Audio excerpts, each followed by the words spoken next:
कहते हैं कि कई सदियों से एक कहानी चलती आ रही है कि समुद्र की गहराई में एक पुराना शहर छुपा है जिसके अंदर इतना खजाना छिपा हुआ है कि इसका कोई अंत नहीं है। तो कहानी की शुरुआत होती है समुद्र के बीचों बीच एक जहाज से, जिस पर एक पायरेट्स का बेहद ही खतरनाक, लेकिन उस जहाज पर माहौल बिल्कुल अशांत है। पायरेट्स की टीम ने अपने ही कैप्टन के खिलाफ विद्रोह कर दिया है और उसकी वजह यह है कि कैप्टन उस खोए हुए शहर का राज जानता है जो गहरे समुद्र के नीचे छिपा है, मगर वो किसी भी कीमत पर उसकी जगह बताने से इनकार कर रहा था। टीम उस पर दबाव डालते हैं और उसे धमकाते हैं कि अगर उसने सच नहीं बताया तो वो उसे मौत के घाट उतार देंगे, लेकिन कैप्टन को इससे कोई फर्क नहीं पड़ता और वो एक शब्द भी नहीं कहता। गुस्से में आकर उनमें से एक पायरेट अचानक ही गोली चला देता है जिससे कैप्टन घायल होकर लड़खड़ाता और जहाज से नीचे समुद्र में गिर जाता है। गिरते समय वो एक बैरल को कस के पकड़े रहता और तभी सच्चाई सामने आती है। उस बैरल के अंदर उसका छोटा बेटा हैक्सिंग छिपा हुआ था। कैप्टन अपने बेटे को बचाने की पूरी कोशिश करता है, लेकिन उसी पल पायरेट लीडर मौत के घाट उतार दिया जाता है। अब यहाँ 20 साल बाद हम हैक्सिंग को देखते हैं जो बड़ा हो चुका है, जिसे हम एक छोटी बोट पर देखते हैं जहाँ पर वो एक फिशरमैन की टीम के साथ मेहनत कर रहा है। और हमें पता चलता है कि सालों पहले जब समुद्र में बहता हुआ वो मिला था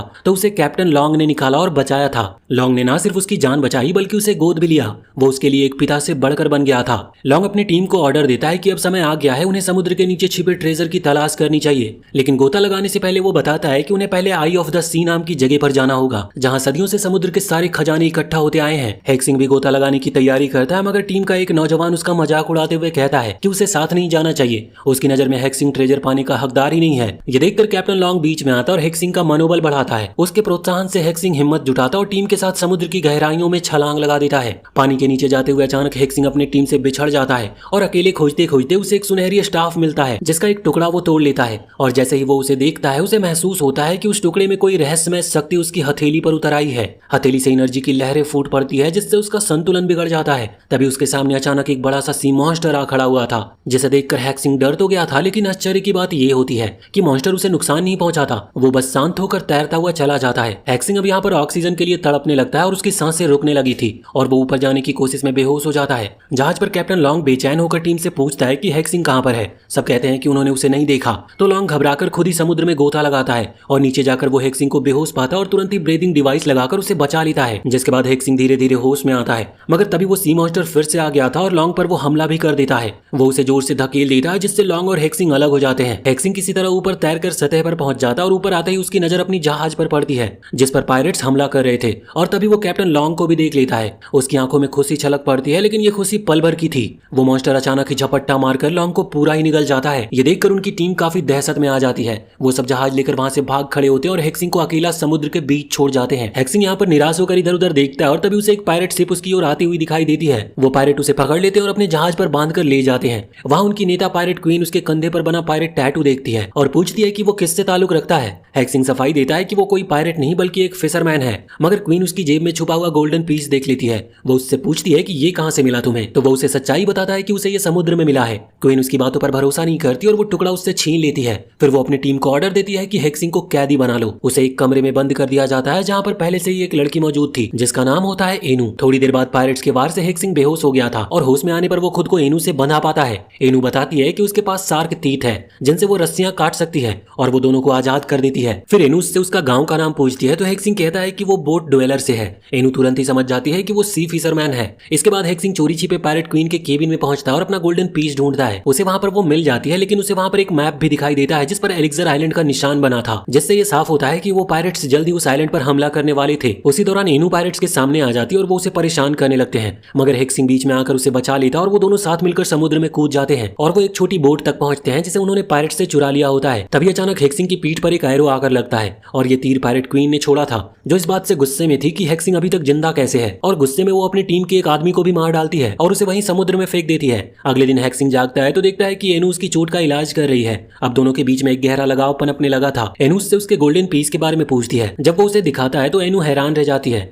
वो बताती है कि वो एलिक्सर आइलैंड से है और खोए हुए शहरों की खोज में निकली है। उसकी मान्यता है कि एलिक्सर आइलैंड के नीचे वही लॉस्ट सिटी छिपा है। जिसके बाद वो दोनों मिलकर एलिक्सर आइलैंड जाने का फैसला करते हैं। एनू से एक खास मछली देती है और कहती है कि उसे अच्छे से खाना होगा ताकि उसकी ताकत वापस लौट सके। वो बताती है कि रास्ते में उन्हें घोस्ट फॉग का सामना करना पड़ेगा, एक ऐसी ठंडी धुंध जिसमें जो भी प्रवेश करता है वो ठंड से ही मारा जाता है। और उन्हें ज्यादा देर नहीं लगती और वो घोस्ट फॉग के पास पहुंच जाते हैं। हेक्सिंग घबराकर पूछता है कि वो इसे कैसे पार करेंगे, तो एनु बताती है कि उसके पास सी मरकरी वाटर की 2 बॉटल्स है। अचानक ही बोट धुंध में खींची चली जाती है और हेक्सिंग कमजोर होकर बेहोश होने लगता है। एनु उसे मरकरी वाटर पिलाती है और लगातार उससे बातें करती रहती है ताकि वो होश में बना रहे, और आखिरकार वो दोनों घोस्ट फॉग को पार कर लेते हैं। लेकिन एनु के दादा गुस्से में आ जाते हैं कि उसने एक अजनबी को गांव में ले आया। बाद में हेक्सिंग सैर पर निकलता है और वहां उसकी मुलाकात डॉक्टर वू से होती है। डॉक्टर वू बताता है कि उसी ने उसकी पीठ का घाव ठीक किया था और उसके शरीर पर पायरेट टैटू भी देखा था, लेकिन उसने ये बात किसी को नहीं बताई। तभी एनु भी वहां पर आ जाती है और दोनों का परिचय कराती है। वो बताती है कि डॉक्टर वू एक महान साइंटिस्ट है और उसकी बहुत इज्जत करती है। वो दोनों हेक्सिंग को बताते हैं कि वो भी लॉस्ट सिटी की तलाश में है।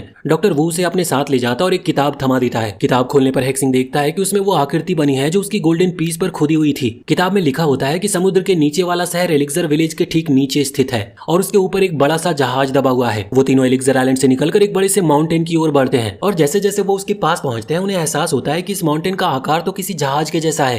हेक्सिंग हैरानी से उसे देखता और तुरंत ही समझ जाता है कि खोया हुआ शहर यहीं पर है और इसी माउंटेन के नीचे छिपा होना चाहिए उसे। वो फैसला करते हैं कि उन्हें इस माउंटेन की चोटी पर चढ़ना होगा। लंबी और कठिन चढ़ाई के बाद वो माउंटेन की ऊंचाई तक पहुंचते हैं। वहां उन्हें पानी के भीतर एक रहस्यमय सर्कल दिखाई देता है जो अजीब तरह से चमक रहा था। हेक्सिंग अपने पास रखा हुआ पेपर निकालता और उसे ध्यान से देखता है। उसे एहसास होता है कि इस शहर का प्रवेश द्वार इसी सर्कल से होकर गुजरता है। बिना देर किए तीनों समुद्र में कूद पड़ते हैं और सर्कल से होकर गुजरते हैं और अगले ही पल वो एक ऐसी जगह पर पहुंचते हैं जहां पर पानी बिल्कुल भी मौजूद नहीं था। उनके सामने एक गहरी और अंधेरी गुफा होती है। वो एक्सप्लोरेशन के लिए उसके भीतर प्रवेश करते हैं और जैसे ही हेक्सिंग केव के अंदर कदम रखता है उसे हर कोना अजीब तरह से जाना पहचाना लगने लगा था और धीरे धीरे उसकी मेमोरी लौटती है। उसे याद आता है कि बचपन में वो अपने पिता जो पायरेट लीडर थे उसके साथ यहाँ पर आया था, मगर अचानक ही उसकी यादें टूट जाती है और वो घबराकर अपने साथियों को चेतावनी देता है कि उन्हें तुरंत ही यहाँ से भागना होगा क्योंकि पानी तेजी से उनकी ओर बढ़ रहा है। और उसके इतना कहने से पहले ही पानी सचमुच उन पर टूट पड़ता है। पानी की बाढ़ उन्हें बहाने ही वाली होती है कि तभी हेक्सिंग की हथेली से एक अद्भुत एनर्जी प्रकट होती है। उसकी हथेली से निकलती एनर्जी पूरे पानी को जमा कर आइस में बदल देती है और आखिरी समय में वो अपने साथियों की जान बचा लेता है। इसके बाद वो तेजी से भागते हैं और गलती से एक बड़े से रूम में पहुंच जाते हैं जहां जमीन पर पूरे ओशियन का नक्शा खुदा हुआ होता है। हेक्सिंग और डॉक्टर वू झुककर उस नक्शे से डस्ट साफ करते हैं। एनु उसकी ओर देखती है और सवाल करती है कि तुम आखिर हो कौन और घोस्ट फॉग को ऐसे कंट्रोल कैसे कर सकते हो। ये सुनते ही हेक्सिंग को एक और याद लौटती है। उसे याद आता है कि बचपन में उसके पिता ने उसे इसी नक्शे पर ड्राइंग करने को कहा था। उसे अपने पिता की बात भी याद आती है कि केवल तुम ही हो जो आई ऑफ द सी को खोल सकते हो। उसकी यादें समाप्त होते ही हेक्सिंग सच्चाई स्वीकार करता है। वो एनु से कहता है कि ये मैप उसी ने बनाया था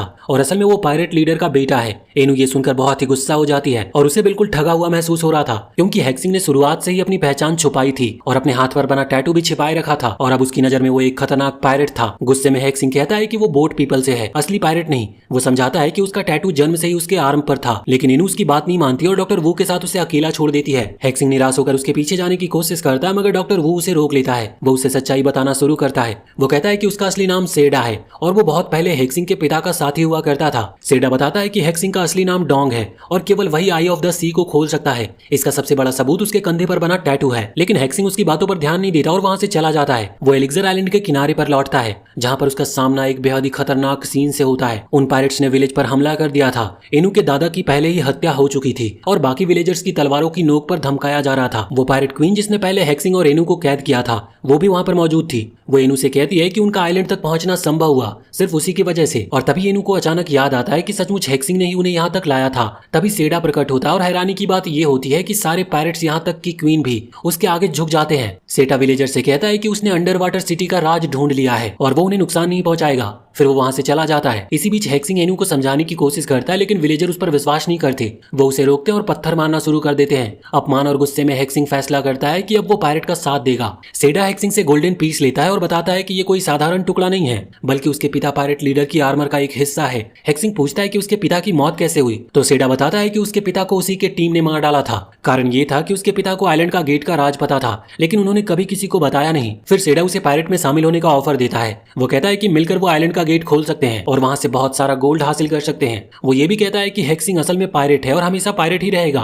ये सुनकर हेक्सिंग को बोट ड्वेलर के साथ बिताए वो दिन याद आते हैं जब सभी लोग उससे नफरत करते थे और उसके हाथ पर बने टैटू को देखकर लोग उससे घृणा करते थे। यही सोचकर हेक्सिंग तय करता है कि अब वो पायरेट के साथ होगा। गेट खोलकर और ताकतवर बनकर वो सबको साबित करेगा कि वो सम्मान के लायक है और उस गेट का नाम था आई ऑफ द सी। दूसरी ओर एनु अपने दादा को दफनाती है और आइलैंड की रूलर बन जाती है। उसी समय सच्चाई सामने आती है कि कैप्टन लॉन्ग अब भी जिंदा है। एनु उससे मिलती और अलायंस का प्रस्ताव रखती है। वो चाहती है कि बोट ड्वेलर उसके साथ मिलकर घोस्ट फॉग को तोड़े और हेक्सिंग को एविल पायरेट से बचाएं। लेकिन बोट ड्वेलर में से एक गुस्से में कहता है कि वो किसी पायरेट के लिए अपनी जान जोखिम में नहीं डालेंगे। एनू टूटे दिल से वहां जाने लगती है, तभी लॉन्ग उसे रोकता है। वो कहता है कि वो अपने बेटे को बचाने के लिए उसके साथ जाना चाहेगा। उधर हेक्सिंग पायरेट के जहाज पर सवार होकर और सिटी का गेट खोलने के लिए तैयारी कर रहा था, तभी लॉन्ग की टीम उसकी जहाज पर हमला करती है और वो हेक्सिंग को लौट चलने को कहती है, लेकिन हेक्सिंग मना कर देता है। पायरेट क्वीन हमला करती है, लेकिन हेक्सिंग बीच में आकर उसे भी रोक लेता है। अचानक एनू वहां पर सामने आती है और वो हेक्सिंग से कहती है कि उसने उसके जीवन का सारा सच जान लिया है। उसके दादा ने मरने से पहले बताया था कि हेक्सिंग के फादर पायरेट लीडर वास्तव में एक बहुत ही दयालु इंसान था जो सबकी रक्षा करना चाहता था, लेकिन हेक्सिंग उसे समझाता है कि वो अपने लोगों के साथ लौट जाए क्योंकि अब वो उनके साथ कभी नहीं रह सकता। इसी बीच लॉन्ग अपनी टीम के साथ जहाज पर आता है और हेक्सिंग को देखकर उसकी आंखों में खुशी छलक पड़ती है। वो उसे गले लगाता है और अपने साथ ले जाने की कोशिश करता है, लेकिन तभी सीडा यहाँ पर लॉन्ग को गोली मार देता है, जिससे लॉन्ग की वहीं पर मौत हो जाती है। ये देखकर हेक्सिंग टूट जाता है और उसे याद आता है कि उसके पिता की जान भी उसी सेडा ने ली थी। वहीं वो देखता है कि सेडा अब जहाज से कूदकर सिटी के गेट में प्रवेश करता है। हेक्सिंग अपने साथियों से कहता है कि वो लॉन्ग के शरीर को ले जाए और आगे वो खुद ही संभालेगा। इधर पायरेट क्वीन एनू को मारने का ट्राई करती है, लेकिन तभी सी मॉन्स्टर सामने आता है और क्वीन को निगल जाता है। इधर अब हेक्सिंग आई ऑफ द सी में एंटर करता है ताकि सेडा को रोक सके। सिटी के भीतर सेडा पहले ही बहुत सारी पावर खींचना शुरू कर देता है। उसका शरीर सोने में बदलने लगा था। हेक्सिंग उसे रोकने की कोशिश करता है, लेकिन सेडा अपनी पावर से पूरे सी के पानी को आइस में बदल देता है और हेक्सिंग को गिरा देता है, मगर हेक्सिंग हार नहीं मानता। वो बैरियर को तोड़ने की कोशिश कर रहा था, लेकिन काफी कोशिश करने के बाद भी वो टूट नहीं रही थी। सेडा गुस्से से उस पर हमला करता और हेक्सिंग लगभग बेहोश ही हो गया था। तभी उसके हाथ में उसके पिता का गोल्डन आर्मर पीस आ जाता है और ये आर्मर लिक्विड गोल्ड में बदलकर उसकी हथेली में समा जाती है और उसका हाथ एक गोल्डन हैंड में बदल जाता है। अब हेक्सिंग अपने पूरे शरीर में एक ट्रेमेंडस पावर महसूस करता है। वो उठकर खड़ा होता है और अपने गोल्डन हैंड से बैरियर को तोड़ देता है। वो बैरियर गिरकर सीधे सीढ़ी पर आ गिरता है, जिससे वो वहीं पर मारा जाता है और उसकी मौत के साथ ही घोस्ट फॉग हमेशा के लिए एलिक्सर कॉन्टिनेंट से मिट जाता है। सभी इस जीत का जश्न मनाते हैं, मगर उनके दिल में ये दुख भी होता है कि शायद हेक्सिंग मर गया। लेकिन अचानक ही समुद्र का लेयर फटता है और हेक्सिंग जिंदा बाहर निकल आता है। एनू से देखकर बहुत ही खुश होती है और उसके पास दौड़ कर आती है। दोनों अब ये तय करते हैं कि भविष्य चाहे जैसा भी हो वो साथ साथ रहेंगे। और इसी के साथ ये मूवी यहीं पर खत्म होती है। तो वीडियो अगर पसंद आई हो तो चैनल को सब्सक्राइब करके बेल आइकन जरूर दबा लें और कमेंट सेक्शन में हमें जरूर बताएं कि आपको ये कहानी कैसी लगी।